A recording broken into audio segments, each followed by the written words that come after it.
Mike, we've been talking about maybe the Browns would drop back and load up on assets if the guy they're looking for isn't there, or the position that they're looking to fill, they don't have a player that lines up with that. But I suppose there's always a scenario where they would move up. Yeah, Tom Pelissero was on with Rich Eisen this weekend, and, well, take a listen and we'll discuss.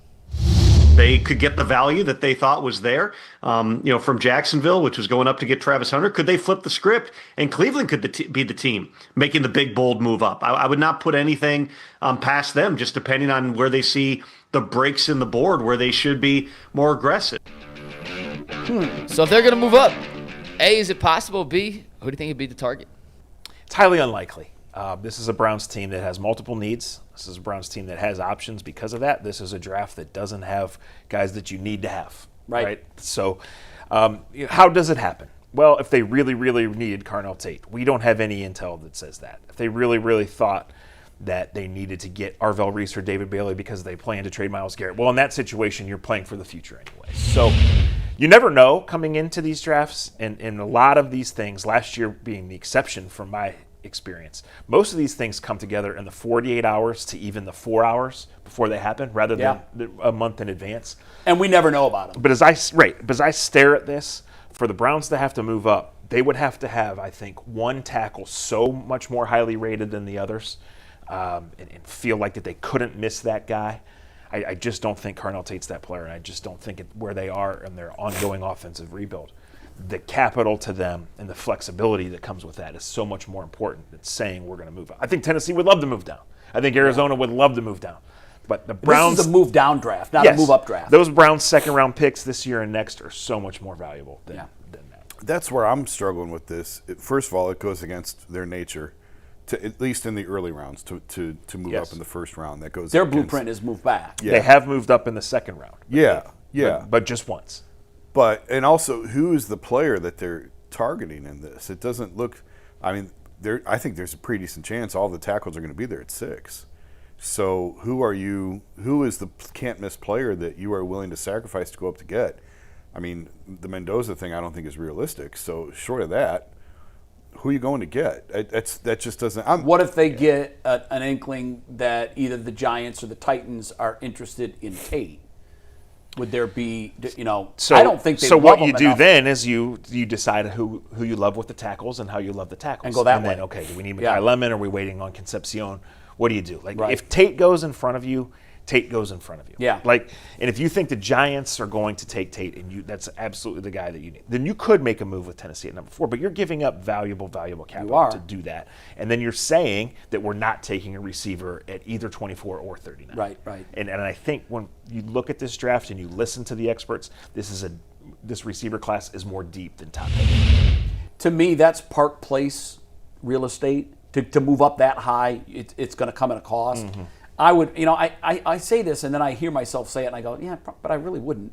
I want to say I'd be stunned if they moved up, but it's the Browns. So, I'd be stunned. I would be because stunned. of that, I would be stunned. I think the biggest surprise to me, if I put it that way, would be for them to move up. Yeah. I think the thing that I most expect them to do would be to move back. I agree. And then I think third of all those options would be to sit tight at 6 and take the player that they think best fills one of their biggest needs, either wide receiver or tackle. So at some point in the next 72 hours down the highway in Berea, basically all the draft work will be done. There might be one late medical report or one late interview you want to do with a guy, but basically they will be done and planned. Their grades finalized, and so the whole last week is about talking scenarios of things you don't expect or something like that. But I think, Jay, as they transition out of finishing the evaluations into it, there's 2 trades that they're looking at. One, moving down in the first round. Who would come up? What would the cost be? How would that affect their thinking with an extra second and extra third? And the second is Myles Garrett after June 1st. I just don't see a scenario where they move up here right now. I think that all the focus is on the future. They have flexibility. They have a bunch of different ways it can go. Those are good things, right? The offensive roster is not good enough right now. We all know that. That's a fine thing right now. I think in terms of opening it up for the future, not giving up a key asset in terms of, hey, you only have 6 or 8 premium picks to really get this thing fixed. I don't think they're giving up one to move up for a player in this draft. I just don't see it. Yeah, I don't think he's here. You bring up Myles Garrett. I think I heard this right, and I was looking around this morning. Did Dan Graziano say on Get Up that he expects I think he was asked, do you think that the Browns could trade Myles Garrett? See if you can find these comments. I think it was Get Up. And he was pretty emphatic, no. In fact, he said he expects he'll get another bump after this season. I do not think they will trade Myles Garrett, but I think the either, possibility is real. I think there's a lot of hurdles to it, including actually getting the proper value for Myles Garrett and getting it at a time where you can plan it. What is the sell market? it. What would that look like? It's got to be 2 first rounds plus. That's what I would This think, is for too. a 30-year-old player, and this is. But he's still the best. in his AJ, when position. you're asking for one of those picks back, you got to figure it's going to be pick 29 or 30. Right. Right. It's not going to be pick. No, 30. it's I found because what a he team said. that would make that move is a team that's thinking he's the difference maker. Part of and the- he might be, and they might win a Super Bowl. Part of the Raiders' willingness to finally part with Max Crosby was they were getting the 14th pick in the draft. Right? Like the Ravens just were here and the Ravens were willing to do that. Right. You trade him to Buffalo or the Eagles or whomever it may be, you're Yeah. looking and saying late first round pick. late first round. Yeah, yeah. So there's so many hurdles to go. Look, we know this contract delay made it real. We know that the Browns and Myles have long had a complicated relationship, and we know that the Browns are in an awkward spot. So right now they can't do it. They simply don't have enough cap room. Yeah. But after June 1st, when the rules dictate that they have enough cap room, and by then you have a really much better feel on where your quarterback situation stands, you're not speculating about the draft, you know who you added, which way you went. It's real. Runway is the term you've used here, and we've used it. I don't think it actually happens, but you can't deny that the runway to it happening and the fact that the Browns have to have not just one but multiple awkward, hard conversations about it, Right. those are real. Now it exists. Yeah. Real quick, I found the exact. He said, it was Dan Graziano said, quote, I think it's more likely that Myles gets another contract bump from the Browns this offseason than he gets traded. So I'm not saying he would, but just saying more likely. Right. I mean, how much more are you going to pay the guy? That's what when I read that, I said, geez, where are they going to put him?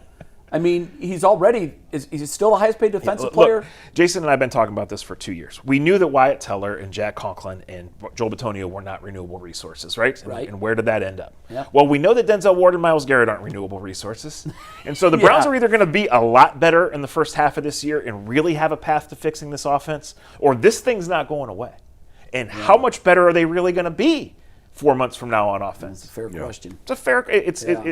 It's a frustrating answer, but it's a fair question. It is. Mike, I don't know if there's even if you can look this up. I'm just wondering how many times in the NFL draft teams have, because when you're 6, like to me it's a specific player that you're moving up to get. I don't really remember a lot of teams moving up from already a top 10 pick just a few spots to go get that guy that they think is going to put him over the hump. Unless it's a quarterback. That's the move usually. Is for And quarterback. yeah, I don't. Depending on whose rank you look at, the true left tackles in this draft are ranked 3rd or 4th or 5th or Right. 8th, right? Like Yeah. the top 2 tackles are Maui Noah and Spencer Fano. Yeah. Maui Noah is not a left tackle and isn't going to be. Spencer Fano could be, but he played left one season. He was working out as a center at the combine. That does not scream number 6 pick in the draft. No, or especially at left tackle. Right. Like, I mean, that's big. Now he's 21. He can do it. He's got all the characteristics, but it will be a shift for sure. From total amateur who doesn't dive into the draft nearly as much as you guys do, I'm looking at this draft as kind of a middle of the road draft. I don't feel like it's certainly not a great draft. How would this draft stack up to some of the previous 10, let's say? It's a fair question. It's hard to say because a lot of times that comes down to which late 2nd and early 3rd round picks become great players. Yeah. You know, and it comes down to which quarterbacks. And like, does anybody like any of these quarterbacks past Mendoza? We don't know that right now. I think that's a huge mystery. I think Ty Where will these Simpson guys could go 16 or 21, or he could go 44. Like we Yeah. don't know. Garrett Nussmeier a year ago, Dane Brugler swears would have gone in the first round. Now he's being mocked at number 80. Wow. You know, like Drew Aller, there's no buzz for him. The next guy is a kid from North Dakota State who started 1 year. I mean, Dylan Gabriel went 94 in the draft. Anything's possible. Yeah, to me, it just feels like it's a middle of the road draft. There's very little excitement for me anyhow. Especially you're right. The true quality of the draft is measured by the stars that come from that second, third. Yeah. I still think that's where you make your hay. Yeah, and is in the 2nd through 5th rounds. If you can find some talent there, which the Browns did last year, that's how you flip your team in a hurry. For sure. That when you find a pass rusher in the 3rd round who helps you, Oh. right? When you find a corner who starts for you for 3 years in the 4th round, like that's when you really hit.